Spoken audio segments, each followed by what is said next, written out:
Panginoong Jesucristo ay malapit nang dumating.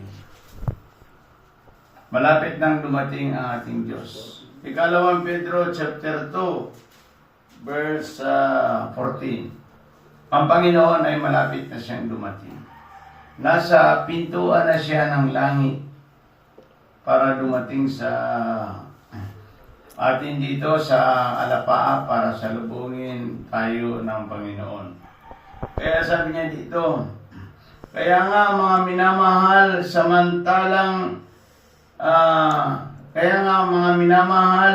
samantalang kayo'y naghihintay sa Panginoon, sikapin ninyong mamuhay ng payapa, walang dungis at walang kapintasan. Minsan, tayong mga banal, tayong mga Kristiyano, nadadamay tayo ng mga taong makasalanan. Naniwala ba kayo dyan? Dahil sa itong mga makasalanan ito nagmumula sa loob ng ating bahay at nagmumula sa labas ng ating bahay.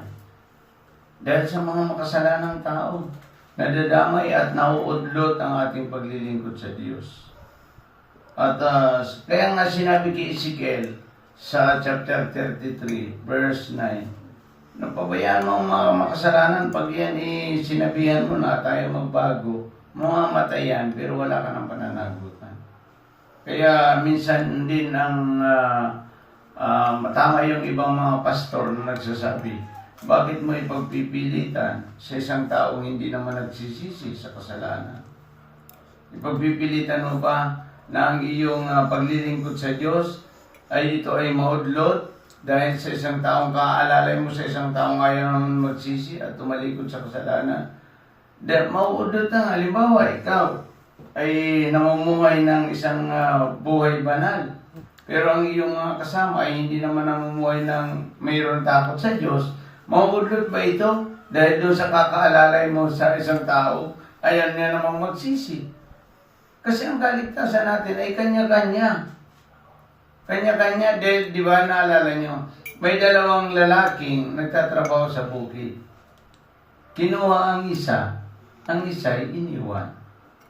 Kaya ang pagdating ng Panginoon, kung sino lang talaga yung nagsisi, yun ang kanyang kukunin.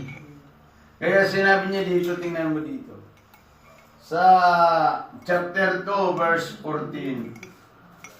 Kaya nga mga minamahal, samantalang kayo naghihintay, ito may karugtong ito dito sa English Lord. Yung waiting to Lord. Sabi niya dito, kaya't kayo naghihintay sa Panginoon, sikapin ninyong mamuhay ng payapa. Tayo mga Kristiyano, una sikapin natin mamuhay ng payapa. Sabi niya dito, walang dungis. Ano ba ang dungis? Ano ang dungis? Nakakita ka na ba ng isang taong hindi naliligo? Yan ang madungis. Muriton. Sabi nga sa Bicol, ano ba sa Bisaya ang madungis ni Dodoy?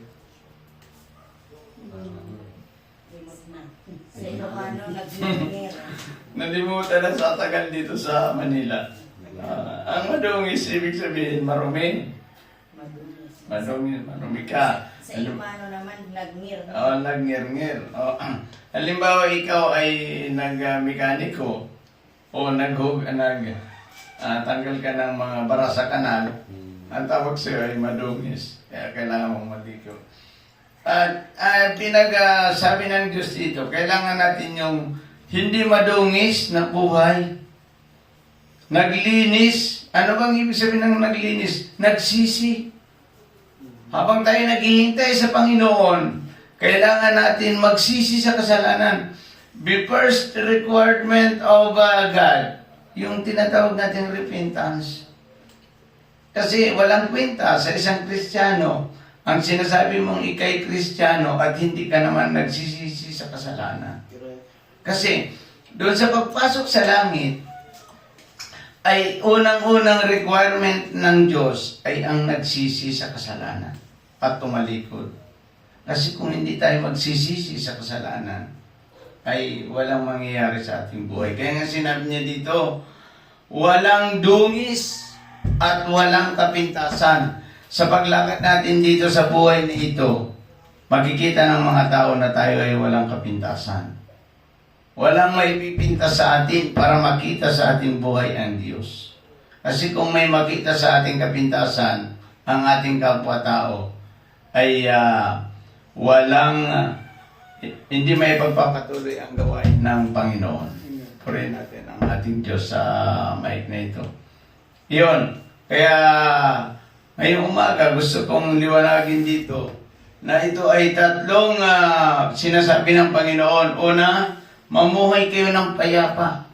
Kung may gumugulo, sabi ko nga sa inyo, may gumugulo, magulo dyan sa ating bahay, labas-pasok ang mga makasalanan na para man ayaw sisi sa kanilang mga kasalanan.